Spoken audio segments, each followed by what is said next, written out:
the Asylum for Wayward Souls. Even the name dripped with a kind of poisonous sadness, a foreboding that seemed to seep into the very air around it. It sat nestled amongst the trees on the outskirts of Oxford, Connecticut, a brooding shadow against the landscape, a place where the sun rarely seemed to shine. Locals whispered tales of children disappearing behind its rusted gates, swallowed whole by the secrets it held.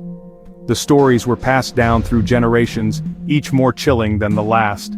Few dared to speak of the man who ran the asylum, Dr. Simon Crowe. His name was uttered in hushed tones, as if speaking it aloud might summon his dark presence. He was a specter, rarely seen in town, but his presence hung over the place like a shroud, a constant reminder of the evil that lurked within. Crowe, they said, was a monster, a man devoid of empathy, driven by a twisted sense of purpose. And the children in his care? They were his creations, his abominations, victims of his insatiable curiosity and cruel experiments. They were the Melon Heads, the unfortunate souls who bore the brunt of Crowe's madness. Inside the asylum's cold, sterile walls, a nightmare unfolded. The air was thick with the scent of antiseptic and despair. Dr. Crowe, a man obsessed with unlocking the secrets of the human mind, conducted his twisted experiments. He believed he was on the brink of a breakthrough, a discovery that would change the world. His subjects, the children entrusted to his care, innocent lives handed over to a man who saw them as nothing more than test subjects. Orphans, runaways, unwanted souls deemed unfit for society, they were the perfect candidates for his cruel games, children who would not be missed. They were perfect for his cruel games. Crowe saw himself as a pioneer, a visionary, someone who was willing to do what others would not. Crowe saw himself as a pioneer, a visionary. In his mind he was pushing the boundaries of human knowledge, venturing into uncharted territory. The children in his warped mind were merely tools, instruments to be used and discarded in his quest for understanding. He subjected them to horrific procedures, pumping their fragile bodies with experimental drugs, subjecting them to electroshock therapy, all in a twisted attempt to reshape their minds, to bend them to his will. The walls of the asylum echoed with their cries, but no one came to their aid. The results of Crowe's experiments were as grotesque as they were tragic.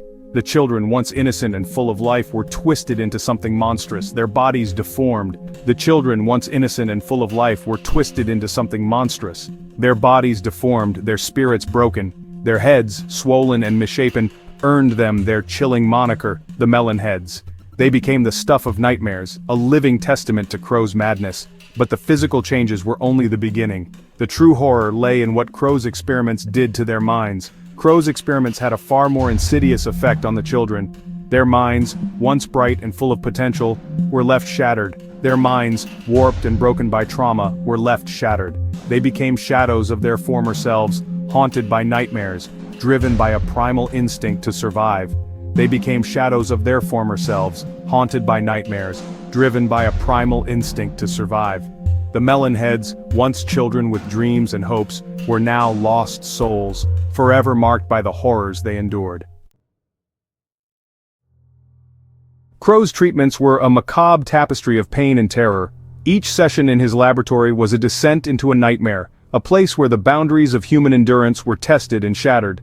He believed that by pushing the human mind to its breaking point he could unlock hidden potential, a potential that lay dormant within the recesses of the human psyche. Perhaps in his twisted vision, he thought he could achieve a form of evolution, one that defied the natural order and embraced the grotesque. His methods were brutal, his instruments cold and unforgiving.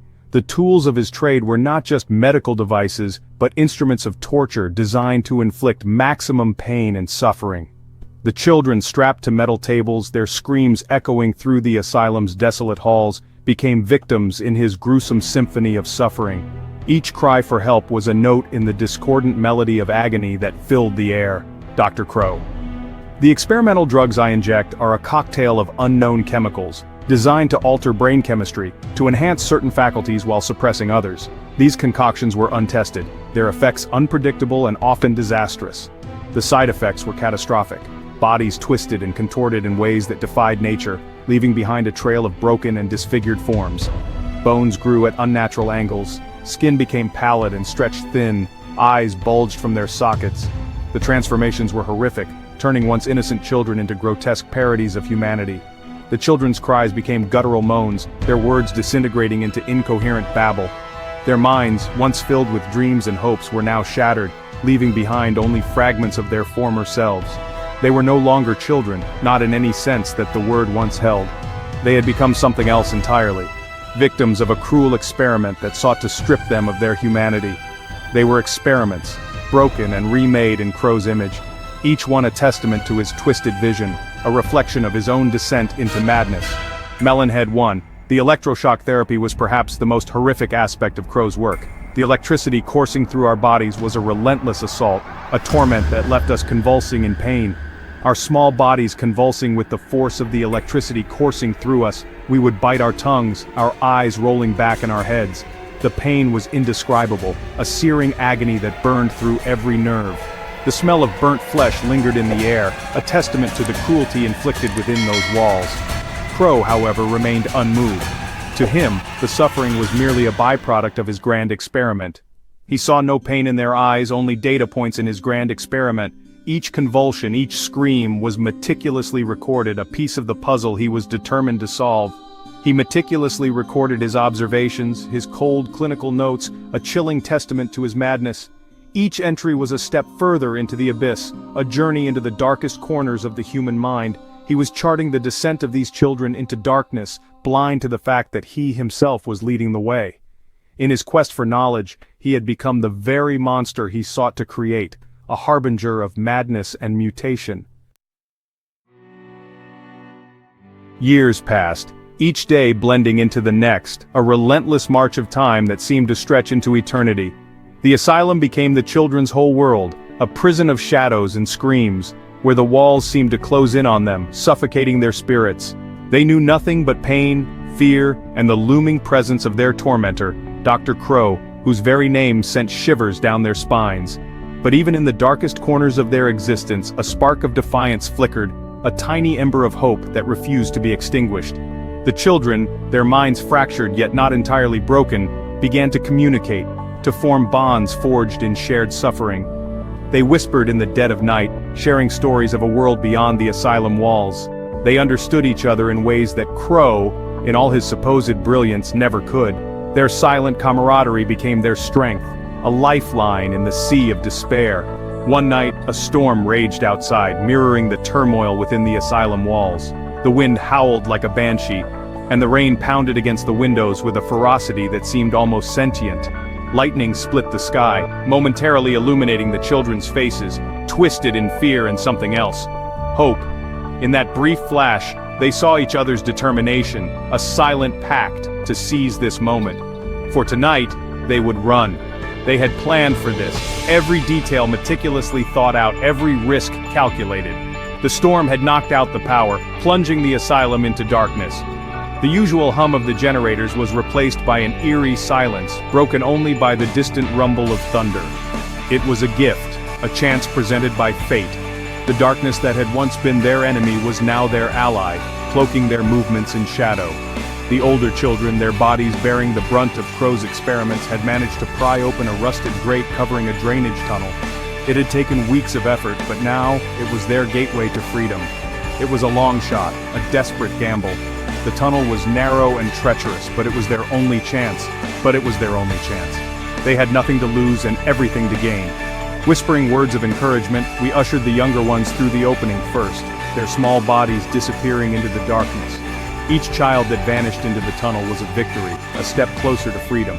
The air was thick with the stench of mildew and decay, but to us, it smelled of freedom. The tunnel was a labyrinth of darkness, but it was a path away from the nightmare. One by one we followed, our hearts pounding in our chests. The tunnel seemed to stretch on forever, each step echoing with the promise of liberation. We knew that Crowe would be furious, that he would stop at nothing to bring us back. His wrath was a storm we had weathered before, but this time we had the advantage of surprise. But for now, we were free. The fear of being caught was overshadowed by the exhilaration of the escape, the taste of freedom so close we could almost touch it. We were running towards the storm, towards the unknown, and for the first time in our lives, we dared to hope that somewhere beyond the shadows of the asylum lay a chance at a life free from pain. The storm was our ally, its chaos our cover, and with every step, we moved closer to a future we had only dreamed of. The woods surrounding the asylum were vast and unforgiving. towering trees clawed at the sky, their branches intertwined, forming a canopy so dense that sunlight struggled to penetrate. The air was heavy with the smell of damp earth and decaying leaves. It was a place of shadows and whispers, a world away from the cold, sterile confines of the asylum. For the Melon Heads, it was both a sanctuary and a prison. Melon Head 4. The first few days were a blur of fear and exhaustion. We moved through the woods like phantoms, our bodies weak from years of abuse and neglect. Hunger gnawed at our bellies, thirst parched our throats. We scavenged for berries and roots, our deformed hands clumsily trying to mimic the skills we had observed in the animals that roamed these woods. We drank from muddy streams, our stomachs churning in protest. The woods were a harsh teacher, but they were fast learners. They adapted to their new surroundings, their bodies growing stronger, their senses sharpening.